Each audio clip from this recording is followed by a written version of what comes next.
You know, in the world of emergency medicine, the stakes don't get much higher than when your patient is a child. And when a child has multiple, really severe injuries all at once, well, that's a true code red situation. So today, we're going to pull back the curtain on the protocol that brings order to that chaos, a system built to save young lives when every single second is on the line. From the very moment that pediatric trauma call comes in, the clock you see here, that isn't just a graphic for effect. It is the reality. Every single tick of that clock is a critical moment in a race where the finish line is literally saving a life. The pressure is just immense. So here's what we're going to break down. First, we'll get a feel for that race against time.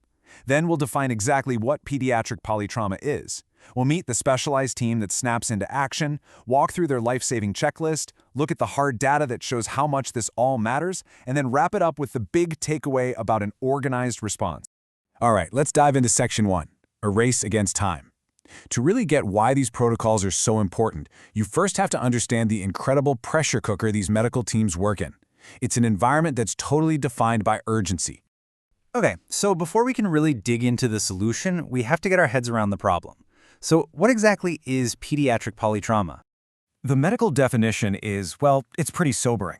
Polytrauma means a child has suffered severe injuries in at least 2 different organ systems.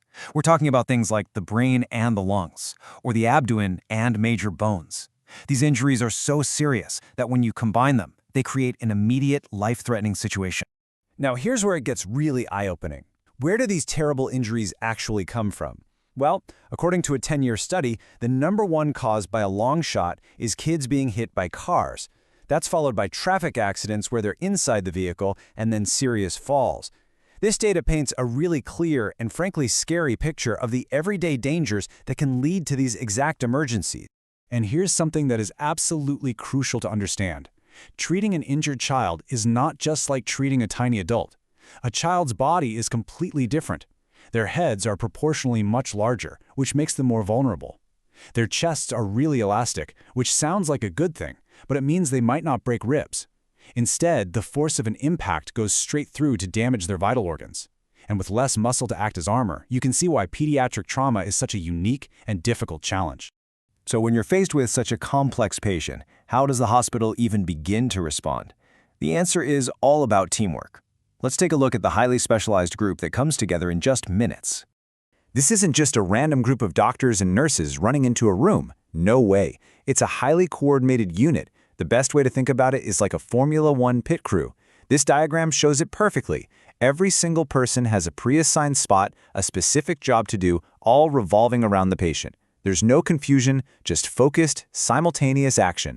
So let's zoom in on a few of these key players. You've got the team leader, who is basically the air traffic controller of the room. They actually stand back a bit. They don't do the procedures. Instead, they direct the whole team and manage all the information flying around. Then you have the airway specialist, whose job is one of the most critical, making sure the child can breathe. And the circulation specialist is lasered in on finding and stopping any life-threatening bleeding. Each person has one piece of this giant puzzle. Okay, so you have all these experts in one room. How do you keep them all on the same page? Well, they use a shared playbook. And that playbook is a systematic life-saving checklist. I mean, it's a really good question, right? When a patient has multiple terrible injuries, what do you fix first? The broken leg? The head injury? The answer is a protocol that forces them to ignore the distractions and focus on what will kill the patient the fastest. And this is it. It's called the primary survey, but you'll almost always hear it called the ABCDE approach. It's a strict, non-negotiable priority list. A is for airway, B for breathing, C for circulation, D for disability, which is their neurological status, and E for exposure, to check for any other hidden injuries. The rule is simple. You have to solve any problem at A before you can even think about B, and so on. It guarantees the biggest threats are handled first every single time. Everything starts with A for airway, because honestly, nothing else matters if the patient can't get oxygen into their body. The team's first and only priority at this moment is to make sure that airway is open and clear, while at the very same time protecting the neck and spine from any more damage. So once they've secured the airway and confirmed breathing, the team's focus immediately snaps to C for circulation. This is all about the blood. Is the child bleeding out from somewhere they can see? Are there signs of massive internal bleeding? The team works fast to stop any bleeding, get IVs in for fluids or blood, and make sure those vital organs are getting the circulation they need to survive. Now, this all sounds fantastic on paper, but does this systematic approach actually make a difference? Does it improve patient outcomes? Well, the hospital that developed this protocol actually tracked their data for 10 years to find out. To really get what the data is telling us, we need to understand this timeline. The study looked at 3 key periods. A before period, before they had any formal protocol, then the period right after the first protocol was introduced in 2016, and finally, the period after they updated and improved it in 2021. Okay, so let's look at the before picture. Between 2014 and 2016, with no formal protocol, almost 65% of kids who came in with polytrauma were sent straight home from the emergency room, and about 18% were admitted to the pediatric ICU, or the PICU. Now, watch what happens after the first protocol comes in. The number of patients sent home drops way down to 40%, while the kids admitted to the PICU jumps up to nearly 27%. Now, at first glance, you might think, wait, that sounds worse. But it's actually the opposite. It shows the protocol was working, helping the team to correctly identify the severely injured children who needed intensive care, instead of accidentally sending them home too soon. And this just drives the point home. Look at the trend after they updated the protocol in 2021. The PICU admission rate climbs again to over 33%, while the number sent straight home drops to just 11%. This doesn't mean more kids were getting hurt. It means the system was getting smarter and smarter at recognizing just how badly injured these kids were and getting them to the higher level of care they desperately needed. So what's the big lesson here? After this deep dive into pediatric trauma and all this data, what's the ultimate takeaway?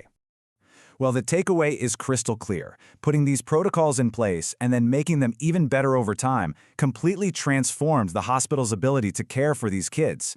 It let them move from just reacting to chaos to launching a proactive, organized response that made sure the right care got to the right patient at the right time. And hey, you don't just have to take my word for it. The authors of the actual study concluded that because of these protocols, they were carrying out a more adequate management of these injuries. It's just a powerful testament to what a good system can do when the stakes are as high as they get. It really makes you think, doesn't it?